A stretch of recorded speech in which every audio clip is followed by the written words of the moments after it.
What is up, everybody? It's your boy Young Fizz, aka mr.dopestatus on Instagram, and welcome back to another machine tutorial. So today, I'm about to show you something that's going to completely change how you sample using the machine. Before I showed you the audio plugin, I've shown you the sampler plugin inside of machine, but today, I'm going to show you how you take your samples to the next level using the audio plugin and this trick that I'm about to show you right now here today. So if you haven't already, do me a favor, hit that like button, hit that subscribe button, and do not forget to turn on that bell notification so whenever I drop a new video, you will be the first person to be notified. Without further ado, let's go ahead and get into today's tutorial, which is how to really sample inside a machine. All right, so here we are inside of the machine, and I do want to share with you some of the steps that I took to get where I got here. So check this out.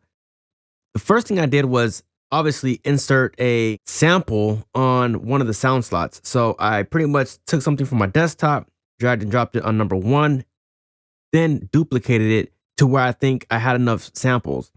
So I don't want to play the sample too much because I don't want to get a copyright, but I'll show you what it sounds like in just a second. Basically what I did was I duplicated.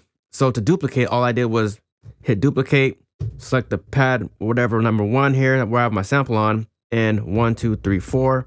And I basically just duplicated like that. Now, the next thing you want to take note of is that I have it in gate mode. Now, if I was to take these off of gate mode, and let me show you what I'm talking about here. So I'm just going to select multiple samples. So like these last ones I just copied, right? Now, if I was to go back and select the loop mode, they're going to disappear. And then what I can then do is I can come down here and click them in, right? But that is not exactly what I want. What I want is to make sure that I'm in gate mode. And why do I want gate mode? Is so I could basically select the notes where I want to be heard. So for example, that is exactly what I did up here. So if you take a look at slot number 1 through slot number 4, you can see where I selected the slots that I want to be heard at. So let's take, for example, this one right here, 1 and 2. I'm gonna go ahead and play it up to there. And I can hear it's off just a little bit. Let me remove the drums and see what it sounds like. So you can tell that it's a little bit off. It's not too bad, but it could, use some work. So here's where the trick comes in. You want to make sure that slot number 2 is selected, and you could move this here. And what I'm doing, I'm just moving the length either to the left or to right to where I feel like it's on.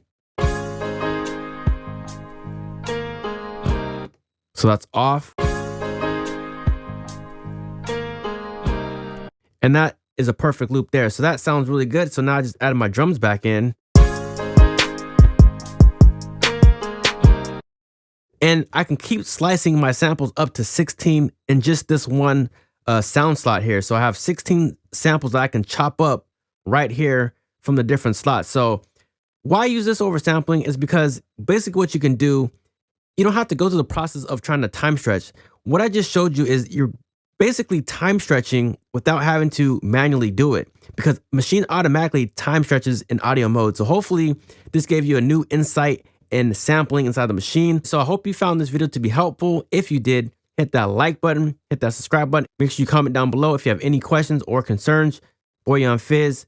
We'll see you on the next video. Thank you for tuning in. We out.